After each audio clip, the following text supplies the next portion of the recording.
Hello, everyone. Welcome to a quick fireside chat with Kathy Kempff, the president and founder of Moja Tu, and Nelly, the founder of Techlit Africa. Today is such a special day to be joined with these two phenomenal women, and I'm so excited. Maybe we can start off with Kathy. Maybe you can tell us like what inspired you to start Moja Tu. Well, first off, thank you so much for organizing, Maria.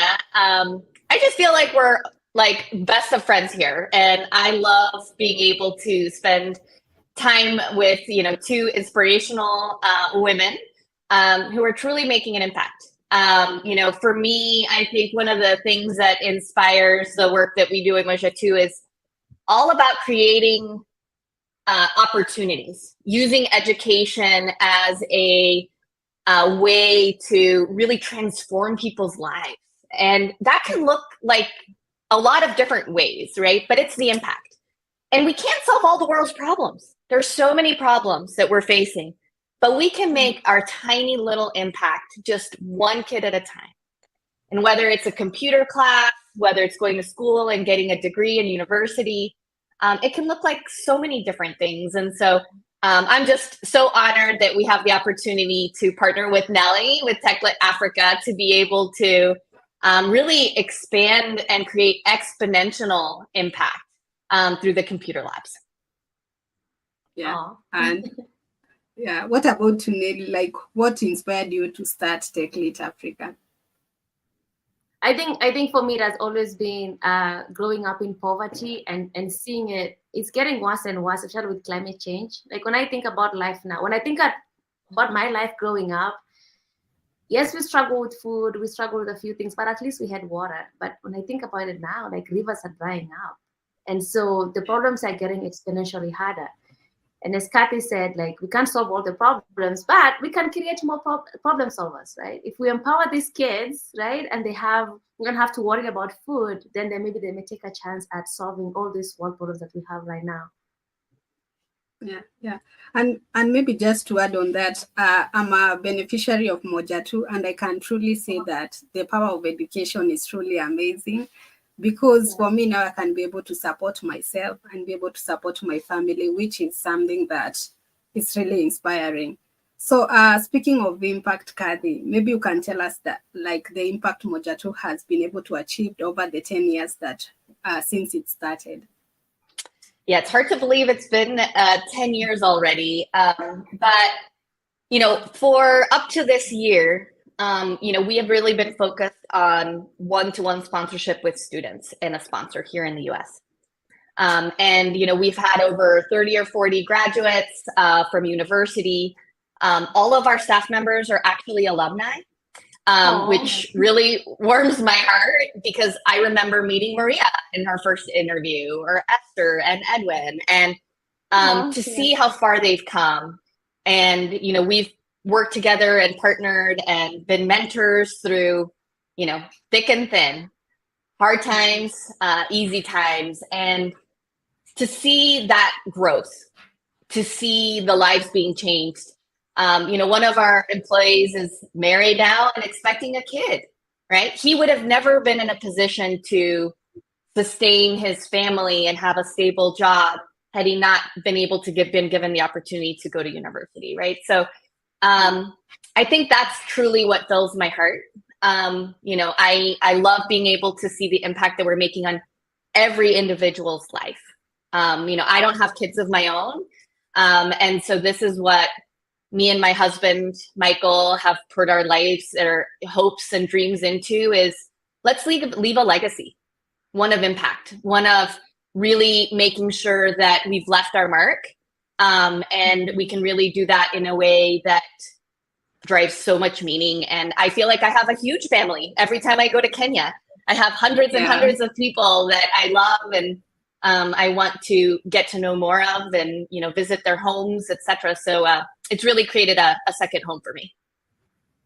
I really love hearing that. Yeah. I think it's just really sweet, especially the part where like you don't have kids of your own, but you have, taken all this big family, and make sure they get a good education. Well, I will say that's probably the thing that touched me the most, Nelly, when I went to Kenya and I first met these kiddos at an orphanage where they had nothing, but they were the happiest kids. They truly were like just beaming of joy. They had a broken shoe, a torn sweater, pants that didn't fit, and they were the happiest kids ever. And I was like, wait a second. Like sometimes in, first world countries, we get our priorities reversed. And, joy doesn't necessarily mean material things. When I asked, this young girl, what do you want? How can I help you? She didn't ask for a new outfit, even though she had something that was not very well fitting. She was like, can you pay for me to go to school? That was her ask. And that's like one of the saddest. Yeah, one of the saddest thing that I encounter every day here is just how much kids have to worry about stuff. And that's all they want. 9 years old, and all they want to do is like, I just want to go to school. I went to school today and I was sent back. I just want to be able to go to school. And it's like, oh my God. Exactly. This is exactly. Well, and I think that's, what really has driven a lot of our sponsors too, is, that desire to give them what we believe is one of the most basic needs, right? Education. Yeah. A safe environment where they can learn and study and, have food and have water, etc. And, I think it doesn't come automatically, right? And unfortunately, even with some of the educational changes that are happening in Kenya for next year, it's going to get even harder for families. Yeah, just that's the thing. Things are getting harder. Climate change, cost of living, inflation, and like with Lucy. So just case in point with Lucy, she went to a day school. Like she was the first girl out of KCP, out of primary education, but she could not go to the school that she was called to. So she went to another day school that was far away and was constantly being chased home to go collect tuition. And it get to a point where after about a year of schooling, she could not go there anymore because they kept chasing her. And then she just went to another day school. She's just gonna go start over at another school, just trying to get an education. And so when she came to Moja Tu and got the scholarship, I saw her recently and she was just, I was like, how's school? And she's a smile like ear to ear. Yeah, she's right? like, it's perfect. It's perfect. I get to stay in school. I don't have to worry about food. I don't have to worry about tuition. All I want to do right now is just like ace the typing competition and just how much they feel so grateful to get an education. I think it's just like one of the injustices. Like they really want to get an education. They keep missing school. They try all they can. And then when they get that opportunity, they just are thrilled. It's like someone has given them, I don't know what, Yeah. Well, Nelly, I'd love for you to share a little bit about what inspired Techlit Africa. I mean, you obviously have done some amazing work, and I'm so excited about our partnership, but what inspired you to do what you guys are doing?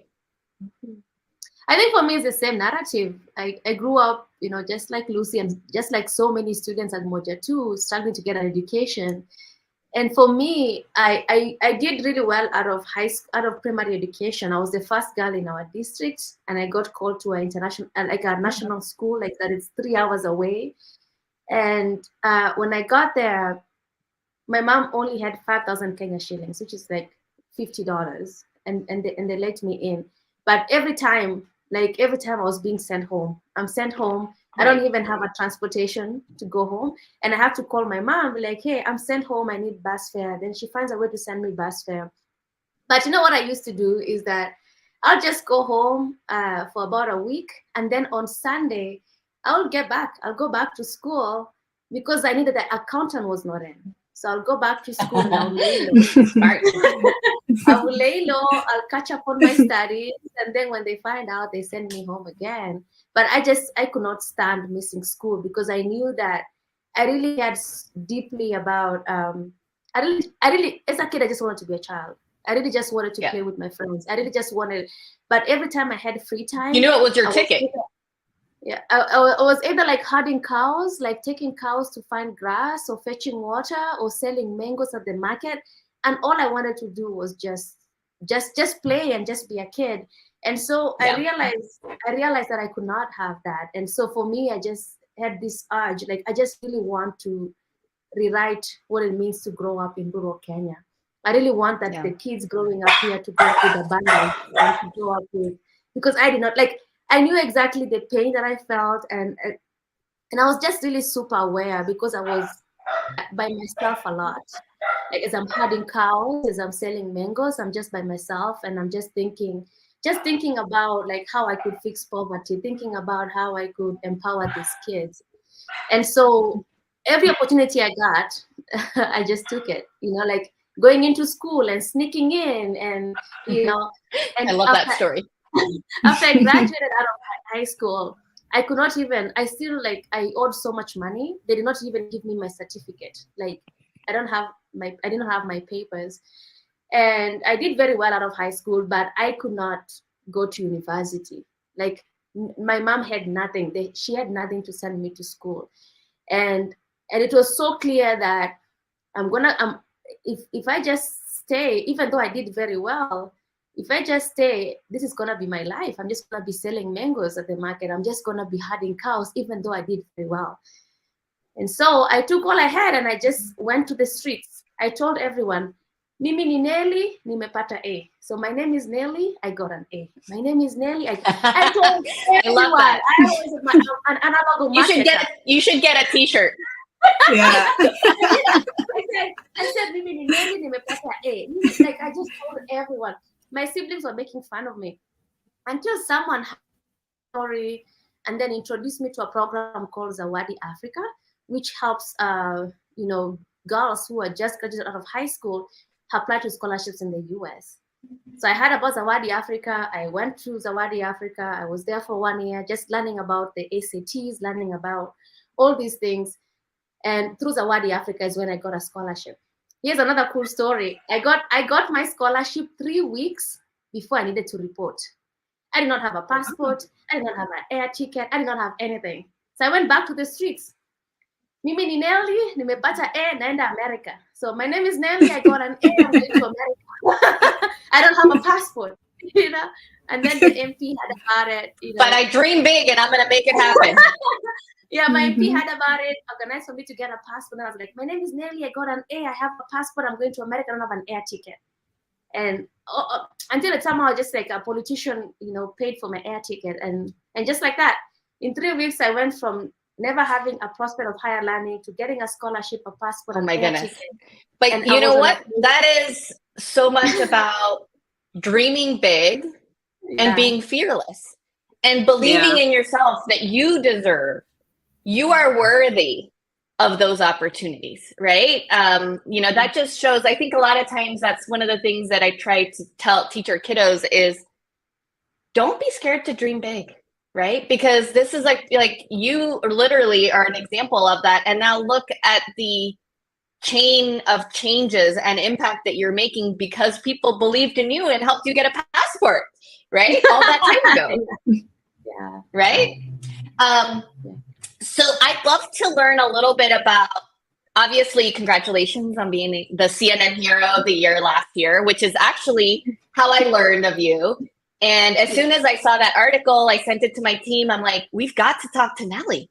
Like, the work that she's doing is phenomenal with these computer labs. I'm like, it's just a perfect alignment with what we do. And, you know, we cold called, reached out to you, and here we are today, right?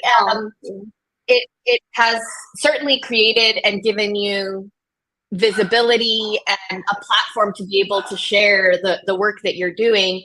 You know, we're so grateful that we have 2 computer labs, and we'll talk a little bit about that in a sec. But what has this meant to you, and what has the impact been? Because I imagine it's helped create an opportunity of even more change for the work that you're doing. Yeah, I think that night, December 11th, 2022, was just a really crazy night, and 2 dreams came true that day. And I think as I mentioned, like, I used to just think a lot, and all I wanted to do for so long was show my mom the world. And I just, every chance I got, I kept singing to her that song that I sang on stage. I kept singing to her, and I just kept telling her that I'm going to show you the world, because I saw her, like, just like so many African mothers, how much they sacrifice, how much they give to educate their kids. And most of them die in poverty. And my mom had done that for decades. And so I felt like I always, any chance I got, I was just singing to her, trying to show her the world. And even though I'm a dreamer, I never thought that I could, be able to like appreciate her on such a global stage. And I think it's very clear that even if you see the video, is that this is something that I've thought about for so long, because I did not expect my name to be called. To be honest, like when I heard that I was in the running for CNN Hero of the Year, I was like, you know what?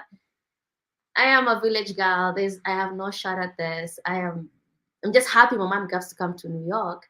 And I had to like talk myself out of that thinking and actually campaign for people to vote.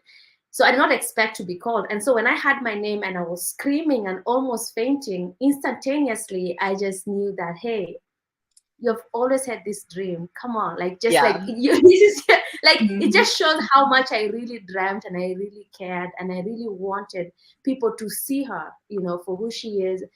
Christina Cheboi, a very hardworking woman who just did everything to provide for her girls. And so that was just very miraculous in that sense. And I'm really so happy that it happened that way. I could not have even imagined that. And then another thing that he did, the second thing that he did is that being an entrepreneur is extremely hard. You have no idea how much no's you have to go through. You have no idea. Like I've been in meetings where I talk about my passion and someone across the table is just yawning. Someone who can say, "Oh God bless your heart," God bless your heart, and and it like I grew up like in Kenya. People don't say no in Kenya. People just like find ways to say no. They're like, "Oh, I'll buy later." And so I had not gotten used to no's, and as an entrepreneur, I had to get used to no's, and it was very challenging. And I kept thinking that, okay, this work is really hard.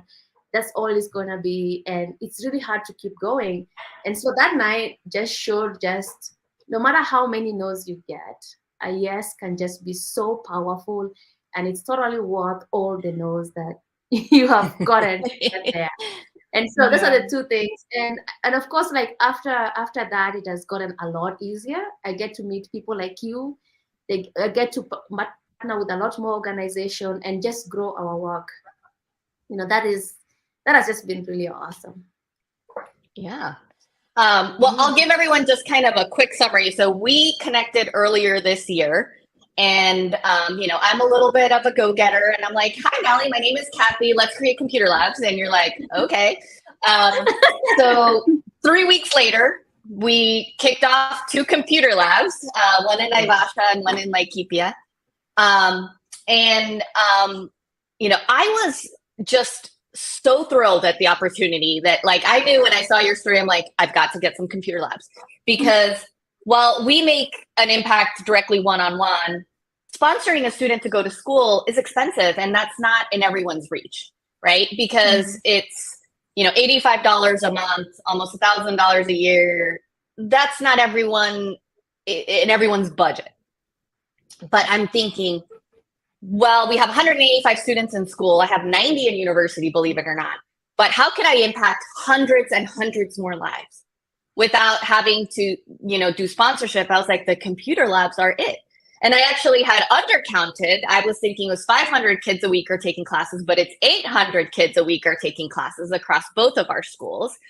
And I know, Maria, you just went to do a visit at the school. And I was so touched by some of the things that you shared with me about the impact that they're making in these kiddos' lives. I'd love for you to tell us and share a little bit about what you heard. Yes, please. So one of the things I would say is that I remember the first time when we went to set up the computers, like the excitement the kids had, like we were entering and they were shouting, "Hey!" all over, like they were so excited. And the whole community was there, right? Yes, it was like a party. Yeah. True. Like even students who are not from that school, like I know now they want to go to that school because they also want to get that opportunity. So recently when we went back, it was so inspiring. Like we were told, like even the students are not missing school anymore. They are so excited to go to school every day because they want to go to the computer and learn something. And seeing them like being able to get this opportunity, it will be able to change their life. Even you hear some of them saying, I want to become an IT expert, which they didn't know before, like they could have even this a career career. opportunity. Yeah. Like it's so inspiring to see these kids grow and them being excited each and every time they go to these classes because they want to learn. And it shows you like the impact of education is truly amazing. Yeah, I loved seeing the pictures and the videos of the community. I thought that was awesome. The fact that kids from neighboring schools are there because they're like, oh my gosh, the computer lab. Like it was a thing, right? And, you know, one of the things that we purposely did is choose these locations in rural communities that would not have these opportunities other ways, right? Most of these kiddos come from very, very humble, poor backgrounds. They don't have electricity. They don't have running water. They might be walking 3+ miles each way to go to school. And so learning HTML, like that's mind blowing, right? I mean, robotics, boom, right? And, you know, the fact that attendance is up. Now, also the other thing that I had heard is that the kids are speaking more English, right? Which is also great so that they can prepare for high school. So, you know, to me, like our labs have only been open a few months, but the smiles on those kids' faces, you know, hearing the teachers, hearing the curriculum, it's so exciting. Like I truly like this. If I think about the highlights for me for the year, personally, professionally, this is like in the top 3 for sure. Because think about like 800 lives, Nelly. Like think about how many lives you're changing with all the computer labs you have, you know? You know, this is like truly phenomenal. And it's like no longer just a grain of sand.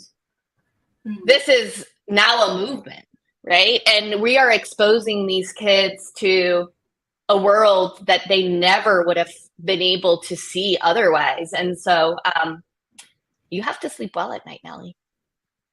Yeah. I mean, I just like, when I'm here, I am just the happiest. When I'm near the kids, when I spend time with them, it's just like it's the most fulfilling thing, right? And then when I go away, I'm just kind of sad. So I think that really speaks volume to what we're trying to do. You know, we have a very big mission, which is that we want when these kids, when they are ready to work, that they can work remotely for any company in the world. That they can just like you know, work as a There's marketer. no geographic borders anymore, right? Yes. And what I really love about these computer labs is actually just like the impact given the investment. Like for us, like for Muruai, like the communities and Moja Tu is paying, you know, about like 45,000 Kenya shillings, which is like $400 a month, and that is already like, you know, so many students. So it's almost like $1. It's almost like $1 a student a month, and these kids are learning The kids are learning how to build websites, learning how to communicate online, learning how to code, and even their school is just way more colorful now. It's no longer just about like a chalkboard and writing notes and 1 or 2 textbooks. It's like a whole computer with resources that. And let me share a little bit about your model, because I do really love the way you have it set up. So essentially there's 30 refurbished computers in each of the computer labs. And then you are providing ongoing training and for the teachers, and the teachers are fully dedicated to this computer lab. And so that way, you know, I think once a month you're bringing all of the teachers together, you provide that curriculum. So everyone is kind of following a specific script, right? And so one of the things that I know when we had early on spoken about the opportunity is we have to figure out where the community is bought in, that the community feels like they have a stake in this, you know, investment. And so we charge the community a very, very small token fee to help cover 30%, call it, of the funds required to operate the school lab. And then, you know, Moja Tu provides the funding for the rest, or we find generous donors and sponsors who help us provide, you know, the funding for the rest of it. But the reality is, for just $3,000 a year, you could sponsor a computer lab with the co-funding of the community and change 400 students' lives. It's just unbelievable. And certainly through the partnership that we have developed, that exponential change is made available. And so I am just thrilled. I can't wait for us to, continue opening labs next year and continue to find opportunities in these rural areas that have this need, have this demand, and we can open up the eyes and minds of these young kiddos to help them be fearless, help them believe that they can conquer the world and they could be the next Nelly. So I'm super excited for the future. Nelly, what do you think the future holds? I think in a few years, these kids are gonna be rich. Really, they're just gonna have abundance. They're gonna be able to work online. They're gonna have money, and they can choose how to spend that money. If it's just like, having fun, or if it's helping the communities, or it's paying it forward, they just get to be people. They don't have to worry about scarcity. They don't have to worry about survival. They just get to be people, like so many other people in the world that have that choice. We all have that choice, right? Because when you have a job, you can choose to go to that job or volunteer or spend out your money how you want it. But most people in these communities, it's just survival. It's just like, how can I extract the most money out of this so I can feed my kids? How can I choose between feeding my kids or educating them? Or how can I choose between educating them or treating them or providing health? And that is just not the way to live. And so I think about these kids, that their kids will not know poverty because they'll have these opportunities. They'll be able to work remotely.